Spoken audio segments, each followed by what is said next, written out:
Thank you for listening to the podcast for Icon Church, where we believe all people are icons of the invisible God, made in his image to reflect his glory and grace. For more information, go to iconchurch.org. Well, it is good to be here with you all. Good to have you. We are continuing in our series in 1 Corinthians. Before we do that, it is Father's Day, and we wanted to take just a moment to at least recognize the fathers. We gave flowers to the moms just a few weeks ago, and as I was thinking, like, what could we give the dads? And the gift I'm going to give to the dads this evening is to not have you stand up. So you are welcome. So that is the gift. So I'm getting thumbs up from a lot of you guys, so I think I picked wisely.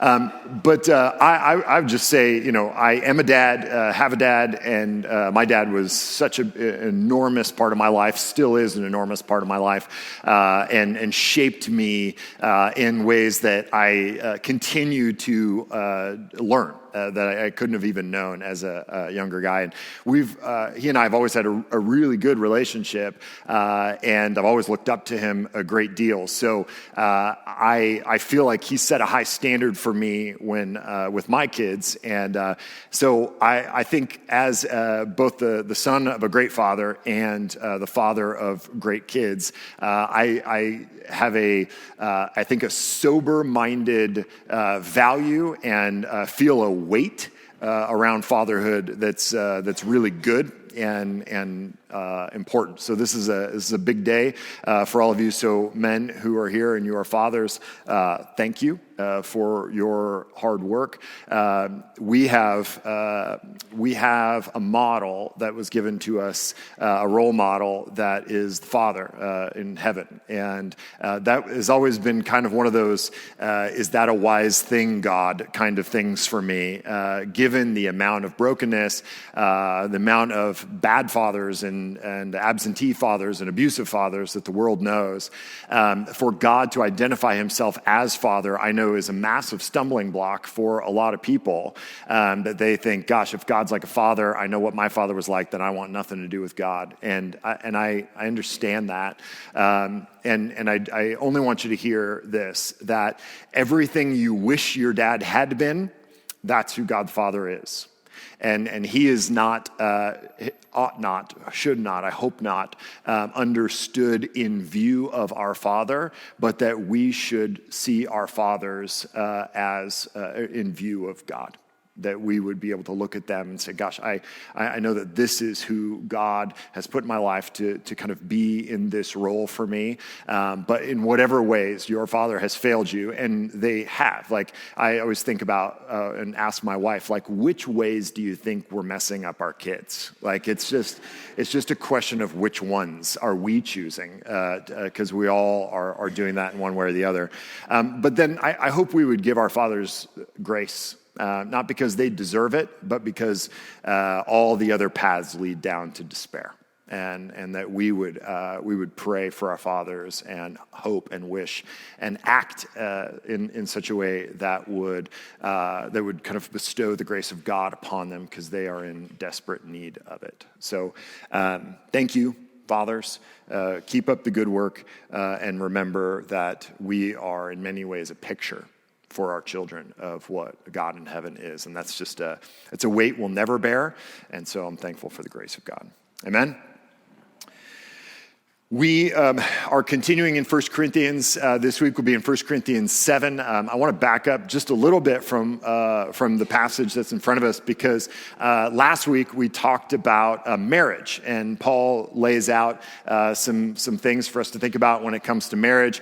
He transitions at the end of chapter 7 to be talking about singleness, but really in all of chapter 7 he kind of goes back and forth. So I actually want to start in the passage that we looked at last last week, but one of the great things, I typically plan out my sermons a year in advance or so, and one of the advantages that gives me is I'm kind of always aware of what's coming up, and so thinking about those things. And my wife and I got a date night this last week, and it was like a midweek, early. Usually our date nights are, like on the obscure Tuesday night when no one else wants to do anything at like 10, right? But we get to go out at 6 o'clock on a Thursday, and it was fun, and people were out, and it was sunny, and we went to this rooftop Mexican place down here that was super fun, and I was easily the oldest person on the rooftop, which was a little awkward, but I felt like I was just ruining it for everyone, that was there. I'm like, oh, whose dad is here, right? But it was interesting knowing that I had this sermon on singleness come up, and it's just surrounded by single people, young single people in their 20s and 30s, and so I'm watching them and listening to their conversations, and obviously like paying really close attention to my wife as well because we're on a date, but trying to also kind of be aware. And I thought, I was looking at it, and I told them, and I said, I get this whole situation, and I get why it's fun, but I don't miss it.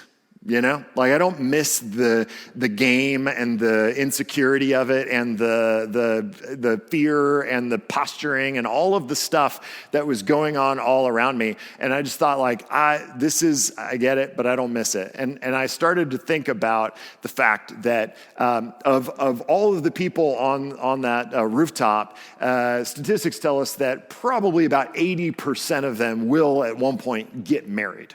Right? And statistics, in fact, the Pew Research group just did a big marriage and singleness thing just a couple years ago.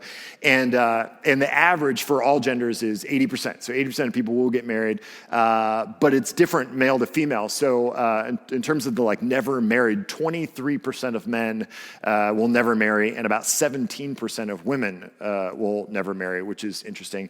And they did this little bit of kind of questionnaire thing where they asked men and women what they were looking for, like, why aren't you married yet? And, it just kind of gave them a chance to answer that. And it was interesting. The number one reason, or the number one thing that men and women were looking for in a spouse was interesting to me. The number one thing that women looked for in a spouse, 72% was the highest kind of box checked, was a steady job. In the man that they were hoping to marry, that they were really looking for steady work, which, that's very practical of them. I appreciate that. For men was interesting. 62%, the highest percentage for men, was shared values around having and raising children was the number one choice, which I can only assume means hey, we want the same amount, right? Like somewhere between 0 and 1, right? Like, is that kind of what we're on board with? So, all of that was kind of interesting to me, and then being in that place and trying to think, I have this problem of thinking like a preacher when I'm in public, and so I'm watching them just thinking what do they want? And I'm listening to the conversations on our left and right, and it's just, single people flirting with each other, and poorly, and so it was interesting to me just to think through, what do they want? What are they looking for? What kind of questions are they asking each other? And what are they learning about each other? And how might that point to kind of what they're looking for and what they want out of life? And so I'm, overanalyzing the whole thing. But what's interesting to me about that compared to what we're going to talk about tonight is kind of the presupposition. Paul's presupposition, and you have to know this anytime you read the scriptures, Paul's presupposition is that the most important thing for you, and that's all of you, this is the highest value, the point of your existence, the reason for which you exist, your calling in life, all of that is wrapped up into one thing, and that is you growing in your relationship to God and being changed by God into the person that he made you to be. That is the number one most important thing. It's more important than your career. It's more important than your love life. It's more important than anything. It is literally the most important thing to Paul. In his mind, you were created in such a way to glorify God and to enjoy him forever. That's the truest thing about you, that you are made in the image of God, made to reflect his glory and grace, as we talk about here at Icon. And so there are 5 things in this passage that I want to talk about with regard to singleness. But I would just say this beforehand, like none of it makes sense if your kind of goal in life is something other than being who God made you to be by means of relationship with him. Because that's Paul's starting point. So everything he's going to say about singleness has kind of that lens in mind, that singleness is X, Y, and Z because there's nothing more important in the world than you becoming who God made you to be, and that happens through relationship with him. So you may totally disagree with that presupposition, and that's fine. I'm glad you're here if you disagree with that presupposition. But you just got to know that's where Paul starts. Like that's where the gospel starts. That's where Christianity starts, is that everything in your life, though it matters less than you becoming who you were made to be through relationship with God. Okay, so we've got to start kind of there. And so in this passage, there's 5 things that I want to pull out that Paul talks about what singleness is and therefore kind of what singleness isn't. Okay, so number 1, in verse 7, we're going to go backwards to last week a little bit. Verse 7, Paul says this, "I wish that all were as I myself am, but each has his own gift from God, one of one kind and one of another." So if you remember last week, when we were talking about marriage, we kind of pointed out that this little section of Paul's letter doesn't have like the highest view of marriage. We'll get into that in a moment. But that marriage is good, but it's not the ultimate thing, right? Like it's not the end for which you were created necessarily, right? Like it's a good thing, but it's not the ultimate thing. And I think sometimes we come to a passage like this one where it says, hey, I wish, Paul literally says, I wish you were all single like I am, but, each person has their own gift. And what in kind of Christian circles, if you're not a Christian and you're here, super glad you're here. But if you didn't grow up in Christianity at all, there's kind of an inside joke, and most Christian inside jokes aren't super funny, just to be clear. But there's kind of a Christian inside joke that people will say like, oh, I don't have the gift of singleness, so I need to get married, right? Like, or, they'll maybe be getting a little bit beyond what most people might be. No, I'm not even going to say that. They just want to be married. Let's just say it that way. And that comes out of this passage where Paul says, listen, not everybody has the same gift. Some people have the gift of marriage and some people have the gift of singleness.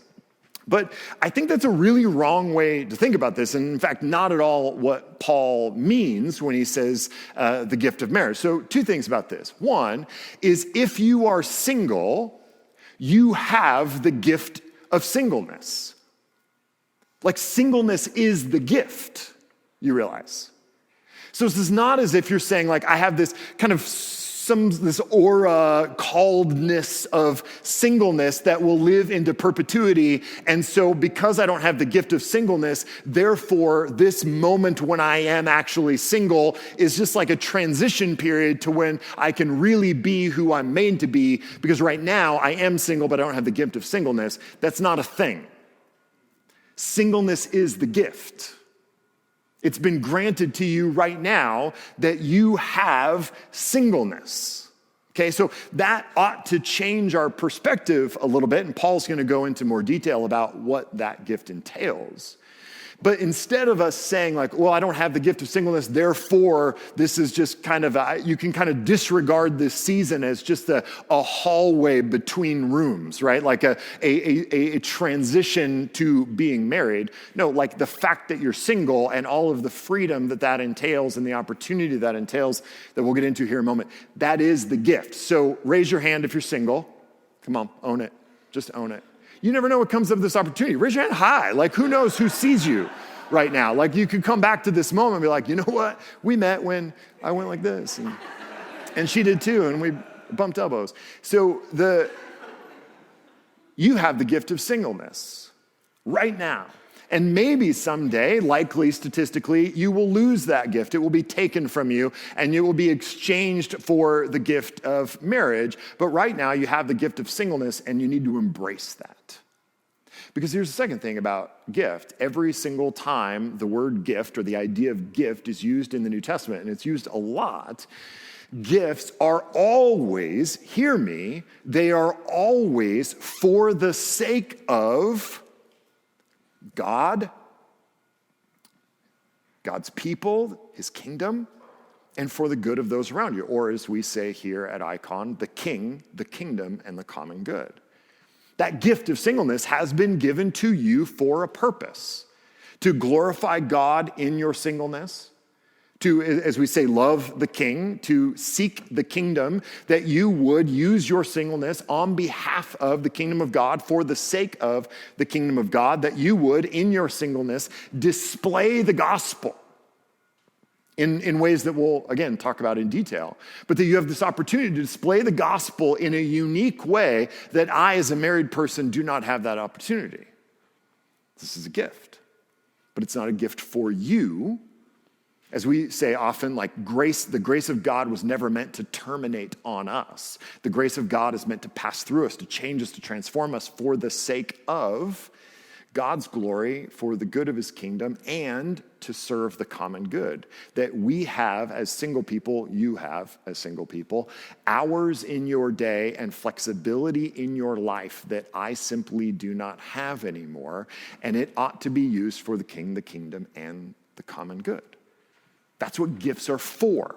When Paul talks about spiritual gifts, they are always for glorifying God, building up the body, and for the sake of the common good. Your singleness is a gift, and it's not a gift primarily for you. It's a gift for God, God's people, and the city. Number 2, singleness is preparation, not expectation. So some of the hardest verses we looked at last week apply to single people. So if you go back to chapter 7, verse 4, Paul says something very controversial.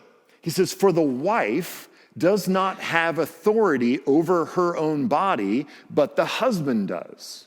And again, likewise, the husband does not have authority over his own body, but the wife does." Right? So we talked about the mutuality that we enter into in marriage, that the covenant of marriage is a covenant of giving away authority over yourself and your own life. And again, in verses 10 and 11, he says, "To the married I give this charge, not I, but the Lord. The wife should not separate from her husband, but if she does, she should remain unmarried or else be reconciled to her husband, and the husband should not divorce his wife." We talked about how that is partially also reflective of the power dynamics at this time, where the most a wife could do legally was to separate from her husband. Only the husband in Roman culture had the power to actually divorce the wife. And so Paul you can kind of hear his sensitivity to what's happening in the culture as well. But here's what I want you to hear as single people. If this is what God's vision for marriage is, one, that it is a giving over of authority over your own life to another person, that you're entrusting your life and your body to another person by your own choice, and that in God's vision that is an eternal arrangement. What's that mean? Well, one, it means you should probably be pretty choosy about the person you enter into that kind of relationship with. So I work out of a co-working space just a couple blocks away, and I love it. It just puts me in the mix of everybody and everything. And half the co-working space at night turns into a lounge, which is just so much cooler than I am. But I occasionally sit in there, and was in there a couple months back, and sitting between two groups of people and listening to their conversations. Are we picking up on a theme here? Never sit by me in a bar. And I'm listening to their conversations, and the conversation to my right is 3 young people and two young women and a younger guy, and they're talking about what they look for in an other, right? In a partner, and they're talking, and it's I can't help but listen because it's a sermon illustration waiting to happen. Case in point. And so I'm listening to them talk about it and disagree and agree. And what they landed on was money and sexual chemistry. That's what they were looking for. And they all kind of went, yeah, that's pretty much what we're looking for. which feels so cliche that I have sat on that illustration for months and months because it felt too obvious to me to actually be able to use. But that was literally the conversation that was happening to my right. Here's the problem with that. If what marriage is entering into the kind of relationship by which you give up rights to yourself to another person, and that arrangement isn't all of your life, for your whole life kind of an arrangement, then I would submit to you that money and sexual chemistry are not very good reasons to marry a person.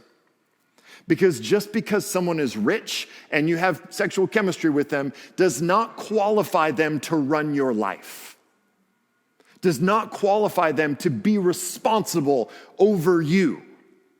And so when we talk about being choosy, that doesn't just mean holding out for the best looking option or the wealthiest option or the whatever, but it's understanding this is the arrangement that I'm entering into. I had better choose someone that I can willingly entrust my life to. Right, so we get hung up on Ephesians 5 often because Paul asks wives to submit to their husbands. And I reminded you last week that if ever a husband was to say such a thing to their wife and say, submit, wife, or something, that the wife should then respond biblically and say, die, husband, because that's what Paul tells husbands. Husbands should lay down their lives for their wives. And so if we're going to play that game, let's play it all the way out, right? So this is the idea that husbands ought to choose a wife that they are willing to die for. And wives choose a husband that they would be willing to submit to because they trust their character. They trust that they are the kind of man that would die for them. And that they would willingly submit, not out of some sort of kind of arrangement, but because out of love and trust. So 1, be choosy. 2, be the right kind of choosy. And then 3, be choosable. Singleness is about preparation, not expectation. We ought to spend this time becoming the kind of person, if you are a man, becoming the kind of person that a wife would want to submit to because your character is impeccable and that you've demonstrated your willingness to sacrifice and die for her. And that if you are a wife looking for a husband, that you would become the kind of woman that a man would give his life for. Singleness is about preparation. Number 3, singleness is a calling and not a season. Verse 17. Paul says, only let each person lead the life that the Lord has assigned to him and to which God has called him. This is my rule in all the churches.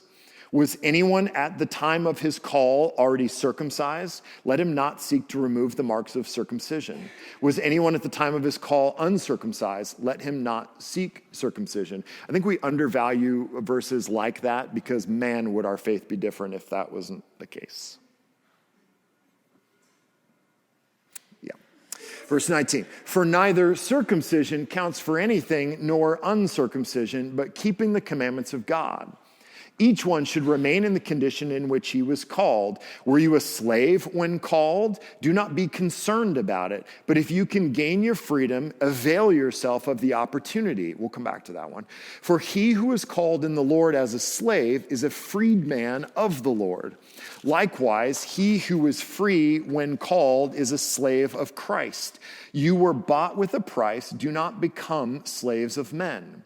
So brothers, in whatever condition each was called, there let him remain with God. Now, first, just because not everybody knows this stuff about slavery at this time, we are not talking about the kind of slavery that we experienced in America at the first 100 or so years of America. It's not the kind of slavery that's going on, evidenced by the fact that Paul not only says, if you are a slave, don't go out of your way to try to free yourself, but also says, if you're free, don't go become a slave, right? Like no one chooses to become a slave in the kind of slavery that we have had here in America. That's not at all what's happening. Bond servanthood, which is, if you have a footnote in your Bible, it probably says, or bondservant, it's just not a word we're as aware of, was essentially contractually giving yourself to a person and working for them. And this was a common practice, particularly among the poor, as a way to kind of have a life, right? And so Paul is saying the broader idea here is remain, as he says at the very end, in whatever condition each was called, there let him remain with God. Now, when Paul tells us to remain as you are, this is probably the most countercultural idea in this whole section. Because if there is one thing that dominates my kind of pastoral care conversations, it is conversations about change. That almost every single person I talk to in a pastoral context is thinking about moving, is thinking about changing jobs, is thinking about changing relationships, is thinking about changing something. The idea of remaining where you are is so foreign to many of our minds because we are always thinking about what's next, what's above us, what are we grasping for, what are we striving for, what's the next gig, what's the next job, what's the next raise, what's the next relationship, what's the next place, what's the next home, what's the next car, what's the next thing. And that is a constant in our world. And it's so ingrained in our culture that for most of us, we don't even think about it being something that's wrong or right. It's not a moral thing. It's just a thing. It's just kind of how things are. It's how the culture is, especially in the tech industry, where it seems like the average kind of job tenure is like 15 minutes. And you're always kind of moving on to the next thing. And Paul says, remain as you are. However you were, whatever condition you were in when you were called, let him remain with God. Why? And especially when it comes to singleness. Why? Why would Paul, God through Paul, encourage you to remain as you are? Because every other job is a bad idea, because every other relationship is a bad idea, because the job you have is the perfect one, because the relationship you're in is the perfect one, because nobody should ever leave Seattle. No. Because what's happening in here that makes us strive and seek and look and want change is we're convinced, there's a conviction in our heart that the next thing is the thing that will satisfy what's going on here. That we feel this gnawing sense of dissatisfaction with whatever our job or situation or relationships are, and we just think, gosh, I think that next thing is the thing that will satisfy. I think it's the next thing that's the thing that will make me not want another thing. But until we can remember that the last thing was the next thing that was supposed to be the thing, and now that thing that was the last thing that was then the thing is now not the next thing anymore. It was the last thing and it's not good enough. And that you could track that thing back several iterations and none of them have satisfied. So why is Paul saying remain as you are? And especially if you're here and you're single, that he is encouraging you, remain as you are, because whatever it is in you that craves the next thing will not be satisfied by that next thing. It just won't. There's not a person, a job, a situation, or a city that can fill the hole in your heart that you're trying to fill. But it speaks to a desire that's real. It speaks to a need that's real. We are just asking the wrong things to fill it. So what did we hear from Paul last week about marriage? Marriage is good. But if you go into marriage trying to be satisfied by it, you will be grossly disappointed. Marriage is a good thing. It's not a bad thing. He even says, like, you're not sinning if you get married, which is such a foreign concept to most of evangelicalism for the last 50 years. Just the idea that marriage would be a sin. If anything, marriage has been glorified to be the thing that we should all want. And Paul goes, oh, if you get married, it's not a sin. We're like, what? It's like category confusion for us. Paul goes, listen, there is something in the human heart that always wants the next thing because we think it's the thing that's going to satisfy us, and it just won't. So if you're single, remain. And if a situation comes and it makes sense and it's good and your heart moves and they're, rich and stuff, like, great, go for it. But if our hearts aren't content, if our hearts aren't satisfied with our singleness, they will never be satisfied with our marriage. Number 4, singleness is an opportunity, not an excuse. Verse 25. It says, now concerning the betrothed, single, unmarried, I have no command from the Lord, but I gave my judgment as one who by the Lord's mercy is trustworthy. I think that in view of the present distress, it is good for a person to remain as he is. Are you bound to a wife? Do not seek to be free. Are you free from a wife? Do not seek a wife. But if you do marry, you have not sinned. And if a betrothed woman marries, she has not sinned. Yet those who marry will have worldly troubles, and I would spare you that. This is what I mean. Brothers, the appointed time has grown very short. From now on, let those who have wives live as though they had none. Before anyone does anything rash, just hold on. And those who mourn as though they were not mourning, and those who rejoice as though they were not rejoicing, and those who buy as though they had no goods, and those who deal with the world as though they had no dealings with it. For the present form of this world is passing away. Now, what does Paul mean by all of that? I'm going to sum it up really quickly. He is saying this is a matter of perspective. Live in the world as if the things in the world, the relationships that you have in the world, the opportunities you have to trade and do business and all of these things are not the most ultimate thing. One of the things that Paul does all the time, and commentators are split whether it was kind of a literary device or if it was a pastoral kind of angle or if he just genuinely believed it, but he writes as if he expected Jesus to come back real soon. So we see this, right? Like, he talks about the present distress in verse 26. He talks about the appointed time has grown very short in verse 29. This, we don't know exactly. Did Paul actually think Jesus was going to come back soon? Or was he kind of pastorally going, gosh, we've got to see the world as if Jesus is coming back soon, because if we knew Jesus was coming back tomorrow, we would cancel a lot of meetings, right? Our perspective would totally change. So instead of having a kind of completely horizontal view of the world that says, like, this is what's most important and what's in front of me is primary, that we would have, the big word would be an eschatological or an end of things kind of view, that we would see what's in front of us and care for what's in front of us, but only with the perspective of eternity. So they would see that, yeah, this stuff has real value, but it doesn't have ultimate value. What is ultimate is yet to come. Okay, now he gets specific. He says, I want you to be free from anxieties.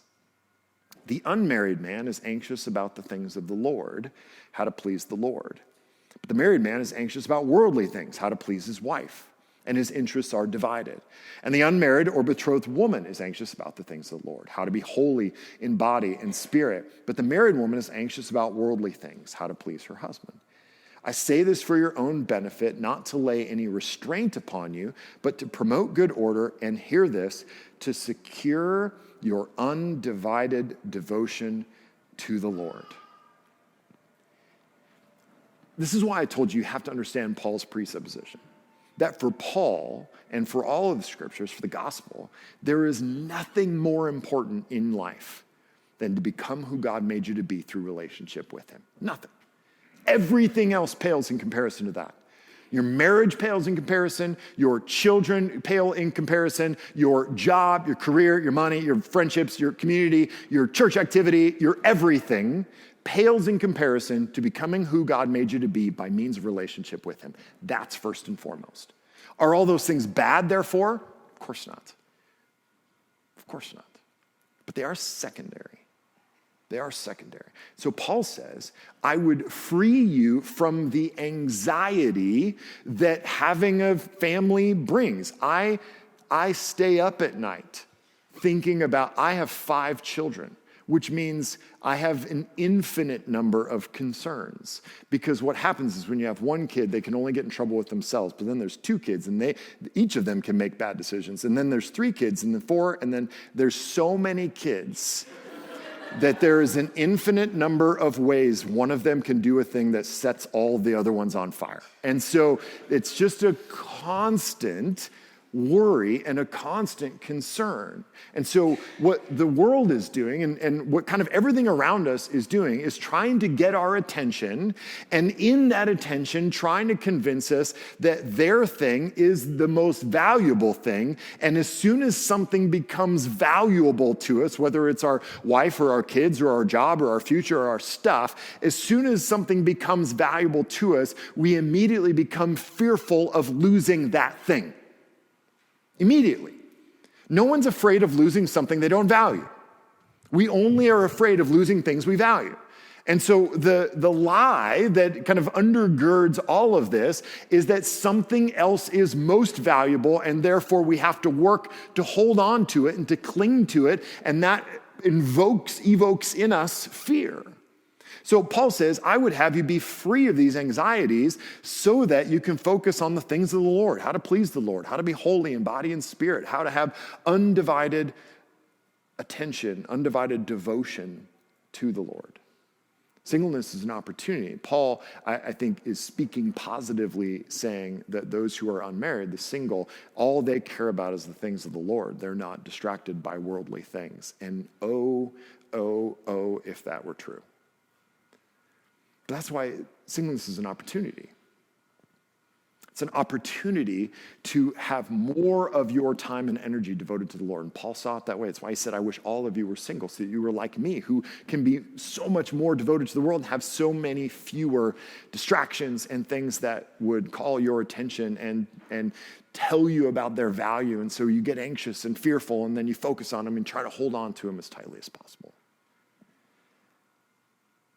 Last. Singleness is a good, but it's not a God. Verse 36. If anyone thinks that he is not behaving properly toward his betrothed, if his passions are strong and it has to be, let him do as he wishes. Let them marry. It is no sin. But whoever is firmly established in his heart, being under no necessity, but having his desire under control, and has determined this in his heart, to keep her as his betrothed, he will do well. So then he who marries his betrothed does well, and he who refrains from marriage will do even better. A wife is bound to her husband as long as he lives, but if her husband dies, she is free to be married to whom she wishes, only in the Lord. Yet in my judgment, she is happier if she remains as she is, and I think that I too have the Spirit of God. Here's what's interesting to me about that last passage. It's very casual. Paul writes about these things very casually. Hey, if one guy wants to get married, great. If this guy doesn't want to get married, fine. If this woman is just filled with passion and wants to get married, cool. If not, great. I think it's better, but no big deal. It's cool. Don't sweat it. And anytime Paul, or really any person, is casual about a thing like that, it means that it doesn't ultimately matter. You hear Paul get intense, and his intensity reflects the value that he has for other things. In this, he goes, it's just not the point. It's just not the point. Now, what is the point? See, there are desires in us. There's a desire for intimacy. There's a desire for commitment. There's a desire for unconditional love. There's a desire for community that reflects who we were made to be, that are inborn desires. And oftentimes we are told, or we assume, that all of those desires arc towards marriage. So I want to have intimacy. I want to have commitment. I want to have unconditional love. I want to experience this community. I want to have shared experience. And we go, well, marriage seems like the path for that. And I want to just kind of separate those two things for us and say, yes, these things are inborn desires. In fact, they reflect the fact that we are image bearers of God and that God for all eternity has lived in community, that he is triune, 3 in 1, that God has experienced this kind of relational intimacy for all of eternity and for all of time. And he has baked that into our souls in a way that those desires are good.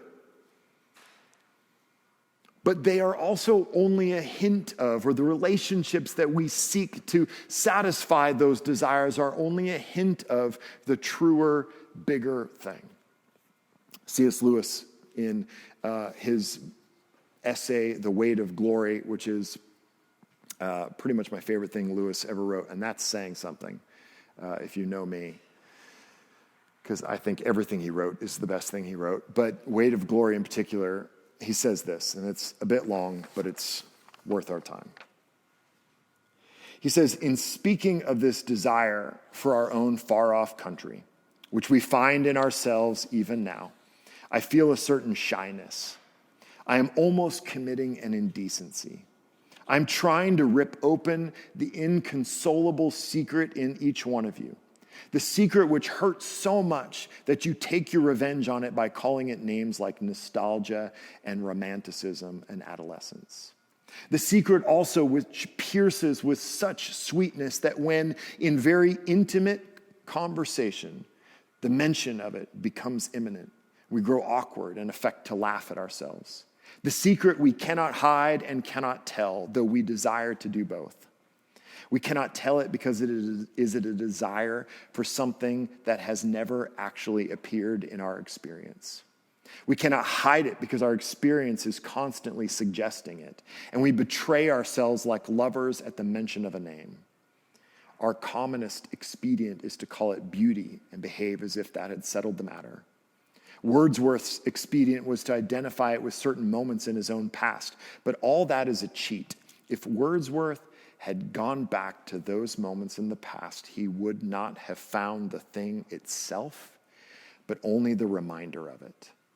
What he remembered would turn out to be itself a remembering. The books or the music in which he thought the beauty was located will betray us if we trust ourselves to them. It was not in them. It only came through them. And what came through them was longing. These things, the beauty, the memory of our own past, are good images of what we really desire.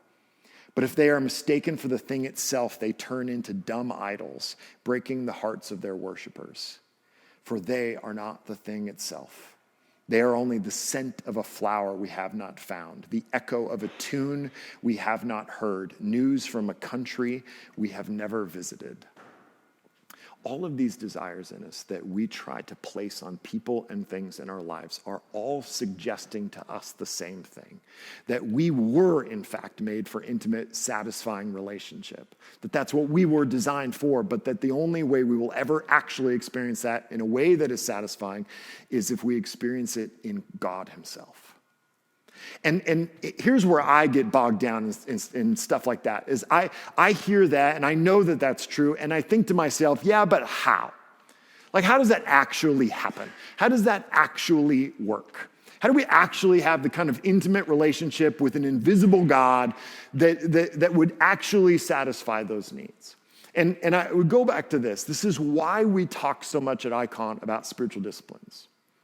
Because it is in the cultivation of relationship that we actually find these kinds of satisfying moments. It is only in the consistent putting in of time and work in relationship. And we say this all the time. Our relationship with God is not fundamentally different than our relationship with other human beings. It requires time. It requires attention.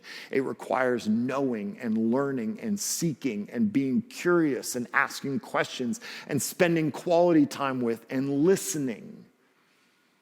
This is why we ask every week what spiritual disciplines our interviewee practices, and almost without exception, all of them have said, well, these are the ones I do, but it's inconsistent, and I'm trying to get better, I'm trying to grow in these areas. And that's true and good and honest.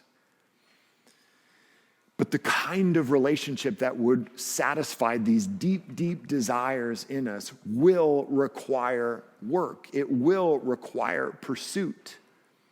And in fact, I would say that if we desire intimacy but are not willing to pursue and kind of do the work that requires intimacy, then we are not prepared for marriage. We will make terrible partners if we are not willing to do the work required to find true intimacy.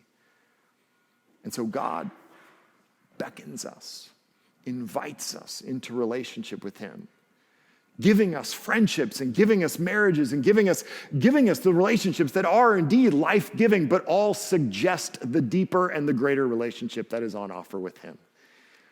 But in the same ways that it requires you to have relationship with your spouse by asking questions and spending time and getting to know them and all of the things that real relationships require, the same is required of a relationship with God. In fact, it is the ultimate version of that same thing. So for those of you who are single, don't squander this opportunity, this gift that you have been given. This season of time, whatever it is going to be, however long it is a gift given to you to accomplish great things for the sake of the King and the kingdom and the common good. Let's pray.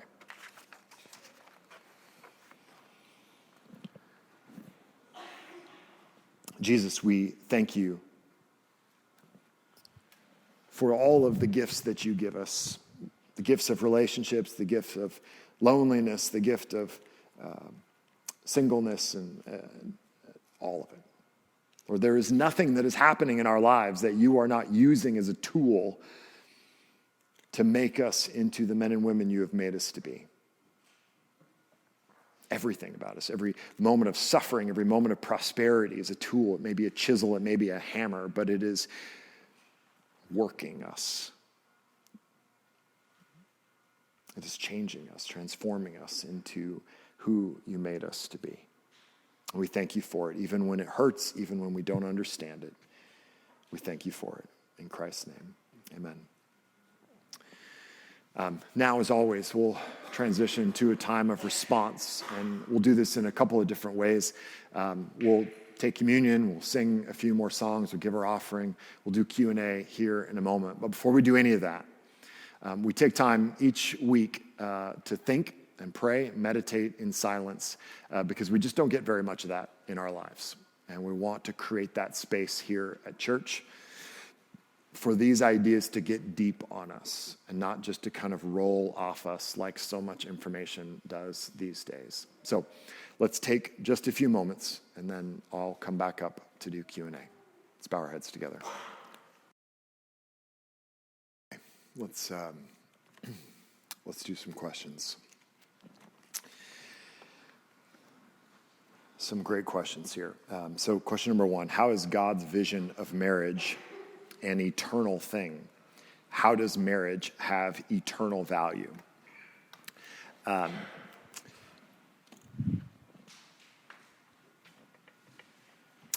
of the ways I would answer this, there's a lot of ways to answer this question. One of the ways I would say it is, I think marriage as a thing in and of itself, I'll say this strongly, it doesn't have eternal value as a thing, right? I think the scriptures suggest, and I think we don't exactly know what Jesus meant about there won't be any giving of marriage in heaven. But here's when the scriptures speak positively about marriage and give us kind of a larger paradigm for it, the purpose of marriage is a couple things. First and foremost, we talked about this 2 weeks ago in our sexuality message, that the first point of marriage is to be a picture of the gospel, right? So Paul says this in Ephesians 5. That first and foremost, that marriage, the relationship between man and woman, is a picture of God's love for his people. That's the first thing. So when he calls husbands to die for their wives, he says, husbands, love your wives as Christ loved the church and gave himself up for her.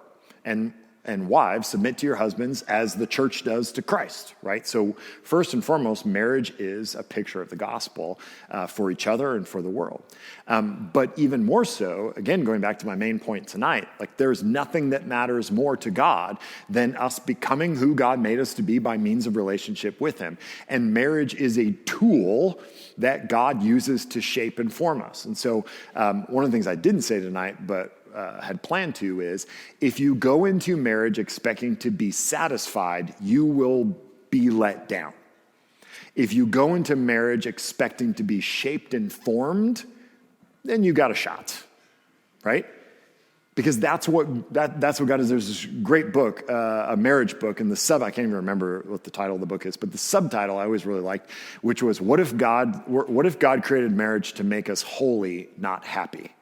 And I think that is 100% the case, that it is a tool that God uses. And I'm making it sound like it's a means and not an end. And I would say to a degree it is a means and not an end. Marriage is not an end unto itself. It's not the goal. It's not the purpose for which you were made. It is a good thing that God has given us that has many wonderful benefits. And I love being married, don't get me wrong. But it's not an ultimate thing. Question 2. Regarding singleness, being choosy and choosable is noble and commendable, but what if someone remains single their whole life? What good do you believe their preparedness has done? It has done great good for you, because you're preparing, you're being choosable, that commendable, noble idea in terms of the question, is shaping you to become the person God's made you to be, which I've said several times now, is Paul's presupposition. That the whole point is that you are to become who God made you to be by means of relationship with him. And so that work of becoming the kind of person that is the kind of person who would be willing to submit and be willing to die, be willing to give your life to someone else, is the process of sanctification. And so it kind of was my point. Like, that work is in itself a great good. In fact, points you towards the ultimate good of why God created you and what God's doing in the world to shape you in that way. So that becoming choosable, to use that word, is the work of sanctification. And that's the work that God has put before us. Number 3. What are the implications for Christian dating in today's culture? What about using dating apps? Is using an app, quote, just trying to fill the hole in your heart and a lack of contentment in singleness? I mean, maybe. Depends on the app, probably.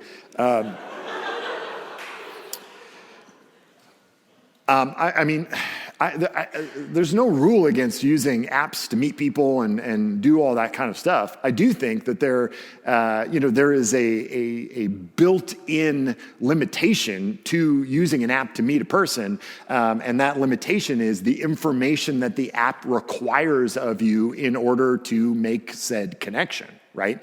Like, if all it is the picture of a person and then you'd start swiping, I would submit to you the criteria you're using to choose someone is not the criteria that is going to kind of correlate with a great relationship in which you are entering in to die for the other person and to give up your life and all of those kinds of things.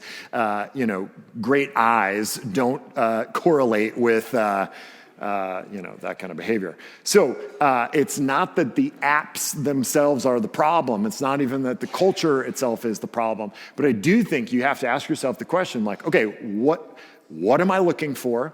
And maybe even start before that to make sure in your own heart you're going like, what do I believe marriage is? Start there. Do that work on your own. Don't take my word for it. Do that work for yourself. Study the scriptures, learn, think about, man, why does God put people together? What's the point of that? Why would we do it forever? What's the point of marriage? Do that work, and then let that flow into how you choose a partner, how you choose a spouse. You go, okay, if this is what marriage is, then this is the kind of person that I need. And if this is the kind of person that I need, how do I find that person? And then there's a lot of different ways you can find that person. And maybe apps are good for that. Maybe they're not. I don't know, but they're definitely not. Okay.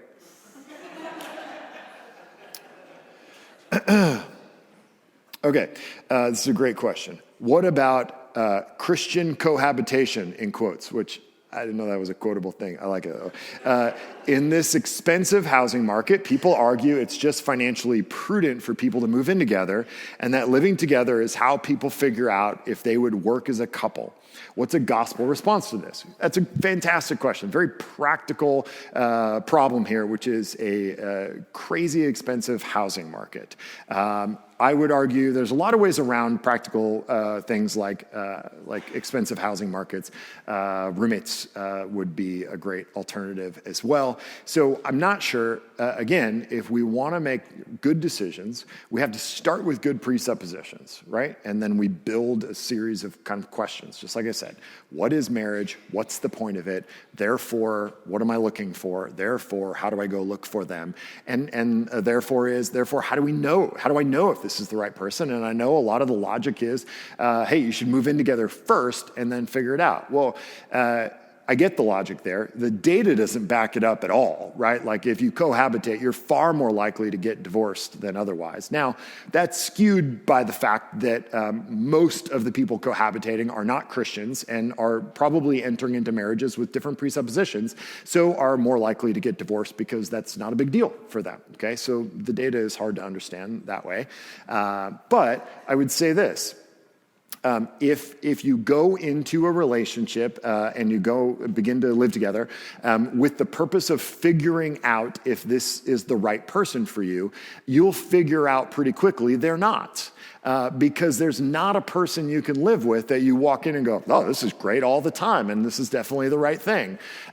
It almost presupposes an order that says, okay, I'm going to find out if you're good for me, and if you're not good for me, then we're going to part our own ways, rather than saying, of course, when we talked about this last week, the reason that there's no perfect other person for you is because of you.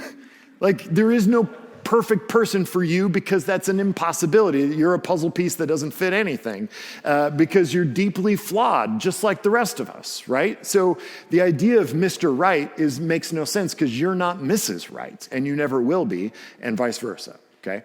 So a gospel-formed approach to this same idea is to say, I'm a deeply broken human being, made in the image of God, but deeply broken and in need of redemption and in need of help and in need of God and in need of other people, and so are they, and so we're going to figure this thing out together. So when I do premarital with people, I always tell them, what you got to do is find someone you can fight with and fight well.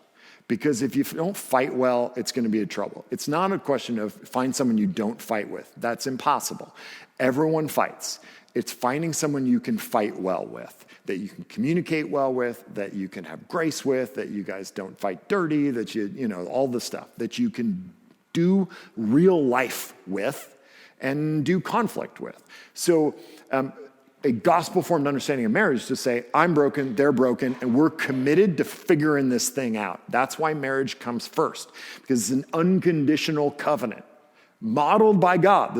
We talked about this a little bit last week. Somebody asked, like, how long do you wait? How long do you hold out hope that a spouse is going to stick around? And the answer is forever, because the very first thing about marriage is that it's modeling God's relationship to the church, and there's not a point at which God quits on the church. Thank God, right? So because there is no point at which God quits on the church, there's no point at which a husband quits on a wife or vice versa, right? Because first and foremost, it's designed to model the gospel. So a gospel-formed response to this idea is to say, we don't kind of test the waters to go, oh, okay. Now, of course, we do date. We're not arranging marriages, though I will for you if you want me to. Because I couldn't do it any worse than you do it, you know. Okay, next question, last question. How can we encourage our Christian single friends who despair in their singleness and are desperately seeking relationships? It's a really, really great question, because what can be lost in all of this is the emotional pain and hurt of rejection and longing and all of those things that are very real. Paul says, like, listen, if marriage is something you just like desire so much and you meet somebody and you want to get married, great. Like, that's not bad. That's good, right? Like, get married. That's great. God will do a lot of things through that, right? So I think a couple things. I would say one, despair is a strong word. And I would say anytime you experience a really strong emotion about something, like an outsized emotional response, you got to ask yourself some serious questions about why. Like why, if indeed despair is a right way to describe what you're feeling, like why is it that deep? Are you hoping for something? Are you needing something that will never be satisfied? Because if that's where you are, I would never counsel someone who is despairing about their singleness, if they meet someone, to jump into relationship, because that's not a healthy place from which to enter into relationship. Deep contentment, satisfaction, and purpose in your singleness is the best place from which to enter into marriage. Despair and longing and all of that is a place of desperation that makes, I would suggest, probably means some unresolved identity stuff happening that is not prepared to enter into marriage. How do we help our friends in this? I think the best way to help your friend is to counsel them in the gospel, to ask them gospel questions. Hey, let's back this up, right? One of the phrases a pastor friend of mine uses is fruit to root, right? So start with the fruit or the outcome of the behavior and back it up to what is the root of that behavior. So you're despairing or depressed about this. Okay, well, let's get back to like the kind of core identity stuff around this and ask good questions to go, okay, but why? Okay, but why? What's underneath that? What's underneath that? And probably at the heart of it is some deep pain and longing and rejection and hurt that needs to be dealt with in a healthy way so that then it can grow outwards again towards health in relationship. So, in a situation like this where you're just preaching, it can all feel very like logical, and I know I do it that way anyway, but we're talking about real people with real hurt and real relationships and real hard stuff. And so the best way we can do that on a one-on-one basis or in community is to get to the heart of these things and ask good questions that peel back the layers. Does that make sense? Okay. Let me pray for us, and then we'll kind of transition into communion and the rest. Jesus, we know that our hope is in you. We know that, and we believe it most days and most time, but it's hard. It's hard to believe that all the time. And there's so many things around us that we want and that seem good and seem healthy, and we put hope in them, and they are good. But they probably can't do what we're trying to ask them to do. And so, Lord, I pray that we would lean on you for the things that only you can do, that we would enjoy your gifts, but go to you as God. And that we would take the time and invest the time that it requires to really know you and experience you and the intimate relationship that you offer us, Lord. So help us to grow in all of these areas, that we as a community, our married people would support our singles would support our married people, because at the end of the day, we're all here to do the same thing, to become the image bearers of God you've made us to be by means of relationship with you. And that's it. That's what all of us are doing. And you've given some of us right now the gift of marriage, and some of us the gift of singleness. All of it is a gift for the sake of knowing you better and becoming who you made us to be. So pray that we as an Icon community would support each other in these things. In Christ's name we pray. Amen.